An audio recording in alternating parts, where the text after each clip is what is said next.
Welcome to the Napo podcast. Today we're unpacking the result of the probation pay ballot. Over 84% of members took part, with 75% voting to accept the offer. That's a strong turnout and a clear majority, but it also means there were some members who were prepared to go further. So this isn't just about the result, it's about what it means.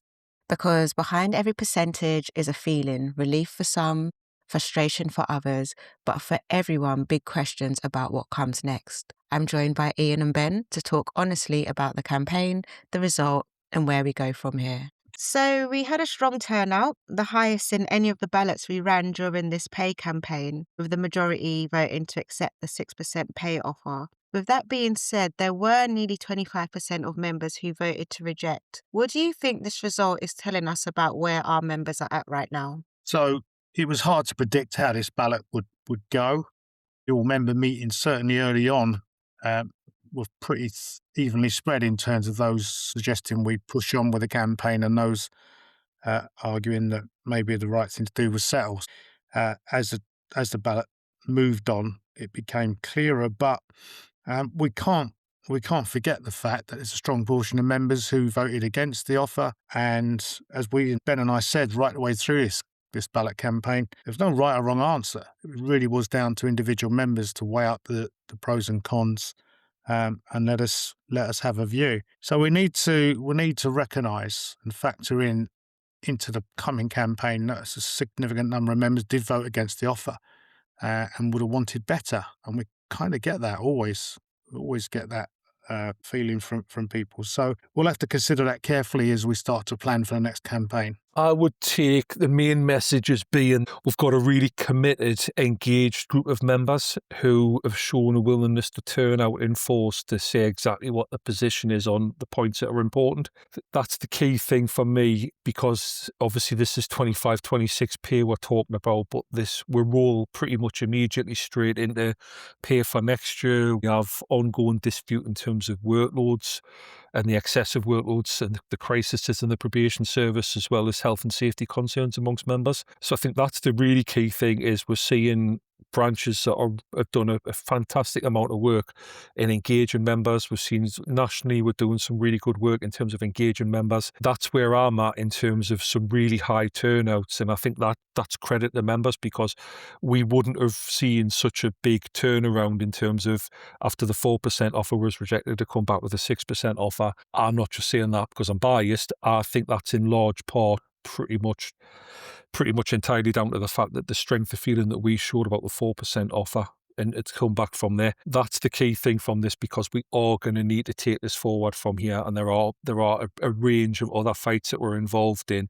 that we're going to be asking members to take a position on really quickly. This has been like a really long, hard and intense campaign, not just for members, but for you as negotiators. What's been the most difficult moment for each of you? So for me, it is the blatant interference in the collective bargaining process that we encountered in the latter stages of negotiations. I think one can say, well, with any pay offer, there is always a condition or two that goes with it. But I have to say, I'd not encountered this sort of overt pressure from other agencies about the process. And for me, as a seasoned, experienced negotiator, I think the idea that we can be directed as to what we say to our members about a particular offer was a red line, and that's why we run into some difficulties in the latter stages. And as I think we have reported to members, why we involved the General Secretary of the Trade Union Congress in those talks, because this was, I could go as far as say, is unprecedented, but the level of interference in terms of, well, here's the offer, but you need to basically sign up to it, was just, for us, not on. So that's how we got the offer on the table eventually. We were able to report back to the probation negotiating committee that we'd managed to move some way from that position. But it was difficult. It was a real difficult situation. And I don't think the employer comes out of this with massive credit, given what their approach and when we had the debate around the 4% offer, and that caused a whole load of difficulties for members and ourselves. And then here we went with an improved offer, but it wasn't so straightforward. So it was difficult. But we got over the hump. We've got the offer before members, and members have made their decision. There wasn't any one moment, but I was thinking over the weekend about how it's gone from when we initially put the pay claim in back in the January 25, through the negotiation, through the ministerial meetings, back into pay negotiations, ballots, everything that's gone on. But the thing that keeps coming back to us is I just don't think that HMPPS understands probation people, and I don't think they understand probation staff very well at all. And I'm not going to sort of go outside of what was discussed in the negotiations, but I just think there's this real lack of understanding about where we're at as a group of workers and the things that we want and the things that are important to us. I just think there's a huge chasm opening up between how HMPPS sees probation and how probation sees itself through this union. And I think that unless HMPPS really understands probation better, this is just going to snowball from here for them, and they're going to get an increasingly hugely disconnected group of staff who are operating in a completely different environment to HMPPS. I don't know how, as an employer, you sustain that long term without further impact on industrial relations, without further impact on staff retention, all of those sort of things. I think that HMPPS need to change course quite drastically as to how they see probation people, how they deal with probation people, and their understanding of what we want, because at the minute, we're not even on different pages. We're not even in the same library. So from the members' meetings that we had and comments that come into HQ, we know that there's very strong feelings on either side of the vote. How important is it for everyone to get back on the same page as we get ready to move forward into the next round of negotiations? The first point I'd make is that had the result been different and had we had a reversal of the percentages for and against, and Ben and I would be sitting here asking members to respect that result, whatever view they took, and support their trade union because a democratic process has taken place. So that's an obvious starting point. But again, as I said earlier, you can't underestimate the strength of feeling that a significant number of members have about where we got to and how we got there and why they felt it was worth pushing on with a campaign to try and secure more money in this pay offer. But that's exactly what we did. We tried very hard to secure more money on top of the 6% that came on board because we were directed to go back by the probation negotiating committee and seek an 8% increase. We just couldn't get that. The government weren't prepared to entertain that. We were where we were, but we can't discount the fact that some members are still unhappy. But I guess the decision that members were being asked to make was, well, if you believe that, how much time were you prepared to invest and how much pain were you prepared to endure to push on with a sustained campaign of industrial action to try and wrest more money out of the government, effectively? Because that's where the money came from. It didn't come from the employer having it stashed in their back pocket. It came from a political decision. And it was the strength, as Ben has said, the strength of the members' ballot to reject 4% that got the government back to the table through the employer. So let's not do ourselves down in terms of what we have achieved without getting too excited. We'd have loved to get more, but we couldn't. But I think what we need to do now is recognise that vote has taken place and focus very firmly on the pay agenda going forward and not forget the other part of our trade dispute, which is that we have a workloads dispute running with the employer. They have signally failed to offer anything tangible within the last 2 years since we arranged that workloads dispute and refreshed it again. They need to do better because they have, as Ben has said quite rightly, a very disaffected workforce who are not happy at how they've been treated. Even those people who voted to accept the offer, I'm not reading that they're happy with life at all. They've made the decision that at this present time, that's an offer they're prepared to accept. But we know from the feedback we get regularly, and our meetings with members have been quite magnificent in this ballot, and the last one, I have to say, in terms of engagement, that a lot of people are still very unhappy with the employer. To answer the question, how important is it? It's absolutely vital that we get back on to dealing with the issues that are there. What was said throughout this was that everybody's going to have individual reasons for voting it the way that they did. I had my own individual reasons for voting to reject the pay offer. I did that because of my financial circumstances and everything else that went with it.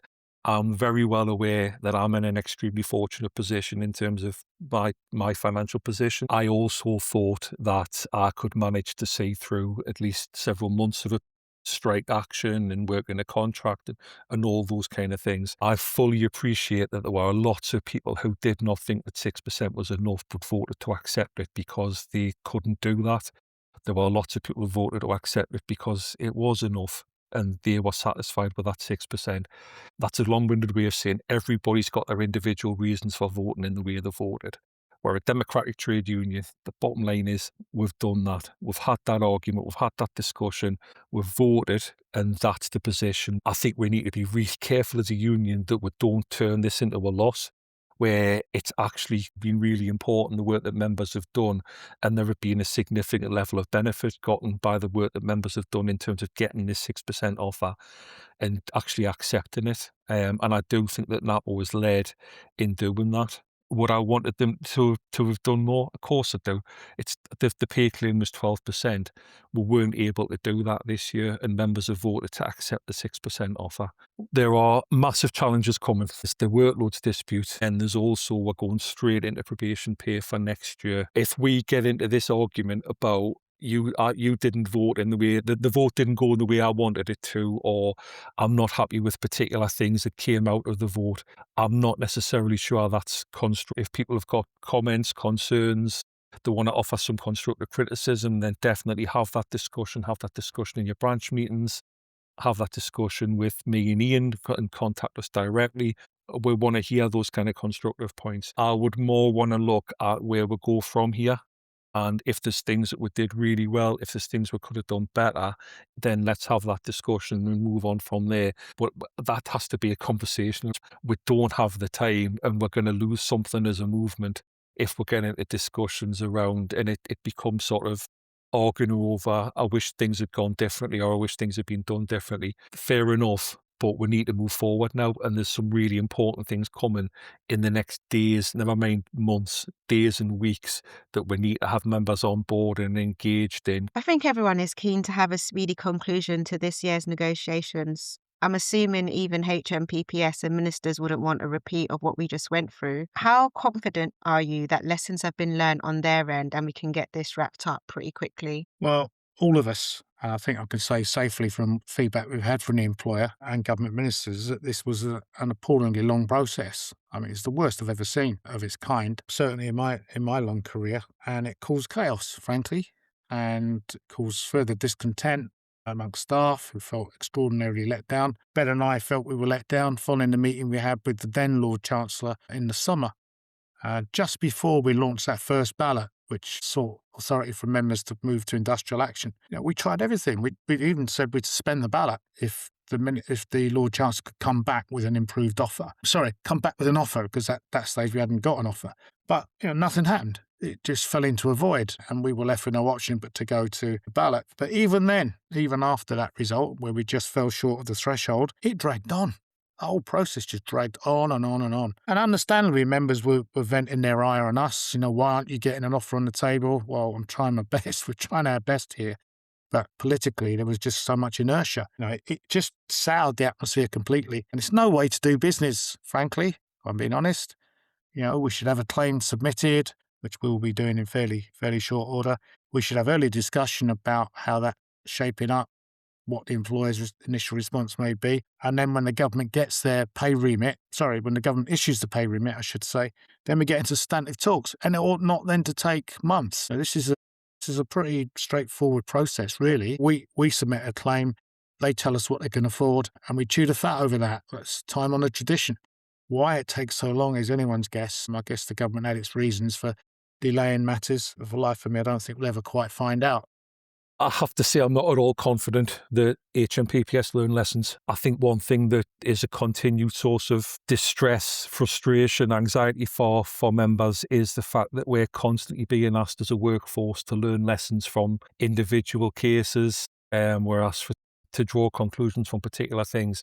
I do not see that level of professional curiosity or reflection taking place in HMPPS or ministers around what they could do differently and how they could move things forward. What I am confident in is that if they don't progress things quickly, then we'll make ourselves available to have those discussions on the pay claim. We'll get into negotiations. And I think in short order, we need to be prepared as a union, as if negotiations are going nowhere, to come back out and ballot and do that quickly. If you think that they're messing us around, if you think that they're not learning these lessons, if they're not doing these things, then we have got things that we control. We control responding to ballots. We control being engaged as members in our branches. We control taking part in national roles and going to AGM and doing all those things.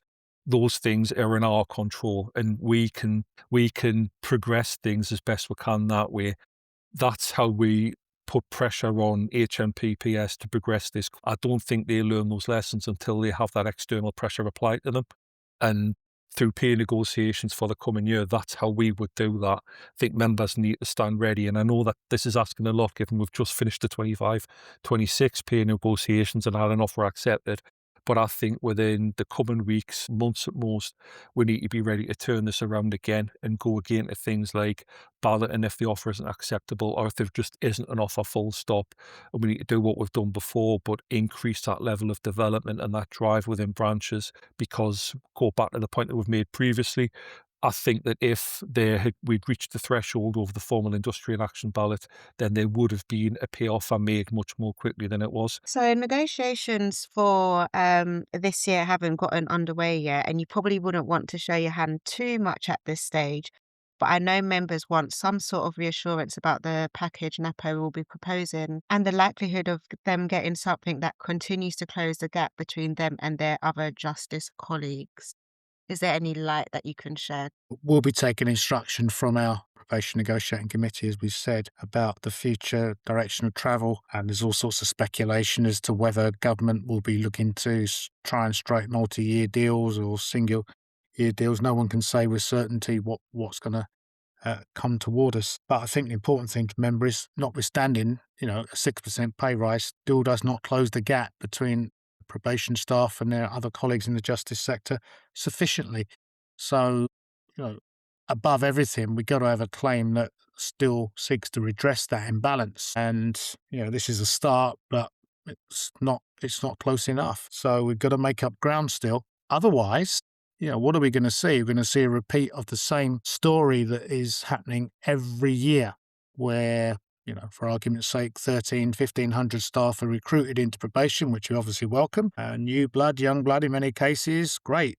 What are you going to do about the 1,500 people that walk out the other way? Either through natural wastage, which you can't do anything about, and retirement, but people who are just so disaffected with their lot that they can't take it anymore. And of course, some of those people leaving will be new recruits who, having taken one look at the situation, will think, well, this is not for me. So this government and the employer's responsibility to retain and motivate its workforce, and it hasn't done enough. Members could be reassured that we're going to continue to have their backs in terms of putting the pay claim in that closes the gap and also gives people some sort of decent pay. The fundamentals of the things we put in around the pay claim last year, in many respects, still remain. We're still a way off in terms of cost of living. We're still behind some of those comparables as well. There still needs to be a significant amount of work done to increase what we get in terms of a workforce. I think the benefit for us as a union is, I think we've got better recognition now from government than we've had before about where we are in the central of the criminal justice system. And that's the key thing now in terms of our industrial strength. There's some huge changes coming in terms of Sentencing Act, and that's one of the issues behind the workloads dispute as well, around the amount of work that's shifted to probation. It's really cementing us as the key driver for large parts of the criminal justice system, where the people who are involved from when somebody first appears at court to when their sentences finishes and beyond. Nobody else does that in the criminal justice system. The amount of work that we take on while we're doing that because of issues that the employers failed on, like staffing, like vacancy management, like retaining staff, like sickness absence, all of those things, that just adds to our industrial strength in terms of the demands that we can place on the government. I guess lastly, we are doing our best to have our members' backs, and it's through processes like this, when we're given a clear mandate, we know what to do. But why do you think it's important that members stick with us, especially if the vote or campaign didn't go the way they expected? If I take one salient lesson out of this whole process, this campaign, which started with the pay claim going in, industrial ballot where we just fell short of the threshold, and then the two subsequent ballots, it has, Ben has said, demonstrated how we've engaged our members on a key industrial issue. And I'm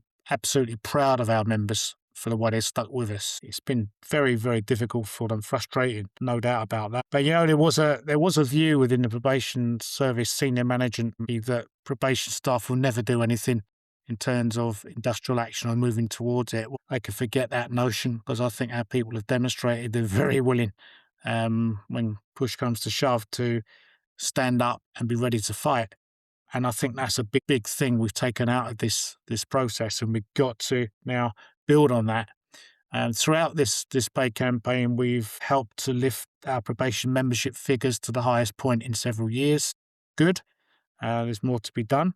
And I hope if members listen to this, they pass it on to people not yet in the trade union, to make their minds up, because we've shown through our energy and the members' commitment that we can engage new members, sign them up and get them actively involved in the campaign. So it's been a lot of positives from this. And I would urge all our members, irrespective of the views you hold about whether the offer was right for you or not, to recognise that what we have done together is quite remarkable. The turnout figures in these two ballots, stunning. I mean, other unions look at me with their eyes like wide open. You've got how many turnout? Yeah. I've yet to see a ballot anywhere that surpassed the 80% figures that we've recorded. Yeah, members can be proud of themselves. You've done well for each other in sticking together. Now we need to move on in solidarity and push for justice, and we'll be helping to do that. I think the reason members should stick with us regardless of the vote that's just taken place is because it demonstrates what we can achieve when we work together to do things, and that's membership and staff in Napo. We've made some really impressive achievements for what is a relatively small union. For the size that we are massively punching above our weight in terms of where we're at and the results that we can achieve. And that's down to day-to-day work by people in branches, by national officers and officials, and by staff group as well in Napo. And by doing that, we've actually managed to achieve quite a substantial amount for the size that we are. I think that because we're such a specialist union as well, that's really important, that you're not necessarily going to get that level of understanding and engagement in where people are at. There are massive opportunities for people who advance to sort of branch structures, to become national officers and do anything, progress from there. That's why people should stick with us. We actually take account of what members say. That's the whole purpose of doing this. This isn't something that just happens to members. Members build on that. Members are the ones who tell national officers and officials where they want to go with things. So if you don't do that, you do that through branch meetings, you do that through branches bringing things to the National Executive Committee, you do that through Probation Negotiating Committee, which is made up entirely of members. You do that through annual general meetings taking place in October, where the policy for the union set and progress forward. But setting all of that sort of stuff aside, which happens sort of year in, year out, like fundamentally, we've got two massive campaigns still ongoing. There's still workloads dispute to sort out. There's still a huge amount of work that we're doing in terms of health and safety, and we've got pay negotiations starting as well. If you think about the three things that in most offices or most work sites for probation across England and Wales, what are the three biggies? It's pay, it's workloads, it's health and safety. On those things, Napo's taken a particular point of leadership on each and every single one of them.